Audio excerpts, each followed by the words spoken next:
Native doctor Alusi Ego na Asaba has finally challenged native doctor Nmiri Eweilo Okalakwu, the servant of Alusi Ezenwanyi Sobali, the goddess of 7 and wealth.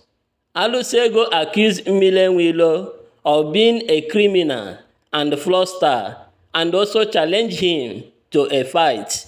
According to Alusi Ego, Nmiri Eweilo, if you think you have power, you should give him 3 to 4 days to die. Let's see who is the man. If I do not burn you and Alusi Ezenwanyi Sobali, you know my name is not Alusi Ego, that he has chance. In olden days, native doctors do not fight each other. They live in peace and unity. Or have you seen Yoruba native doctors fighting each other? Or do you think that other tribes do not have native doctors? Please drop your opinion about this video and also watch my previous video to know what caused their misunderstanding. I want you to watch this video for yourself to hear what Alusi Ego said about his fellow native doctor, Nmiri Eweilo. Please subscribe and click on the bell icon for more interesting videos like this. One useless boy no a body a man upon Nmiri Eweilo. One Nmiri Eweilo na ma pogi ava.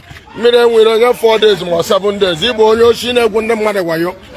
Mmese nda ajọ mmụọ gbaa na Ezenwanyi Sobali ọkụ. Ọmụ bụ ezobi kwuru enwe m oke ọgwụ. Ịchọ ịtara ime tara ya. Mmese nda ajọ mmụọ gbaa gị na Ezenwanyi Sobali gị ọkụ. Ọmụ bụ ezobi kwuru ya. O nwere ibe inwe nye 4 days or 3 days. Ka anyị mara enwere ike. O nwere ibe inwe mmiri ọmụ na-ekwu. Ese kpa ava Nmiri Eweilo nna akpọgọ ọkụ onye gbara m ka ebu. Ise ndị ere ga-ajọ mmụ nwe problem. Ọmụ bụ ezobi na-ekwu. Ajọ mmụọ nwe ga-agba gị na Sobali ọkụ. Nmiri Eweilo akpọgọ nga ava onye ochi ka ebe na-anakọ ndị mmadụ ego nwere ibe inwe. Ọmụ bụ ezobi kwuru ya. Gbasa na ozi a ka o ruo ebe Nmiri Eweilo nọ. O nwere ibe ọnwe enwe m ajọ mmụọ. Mụ na aba abụrụ ofu. Ịmakwa ebe nchebi ụwa.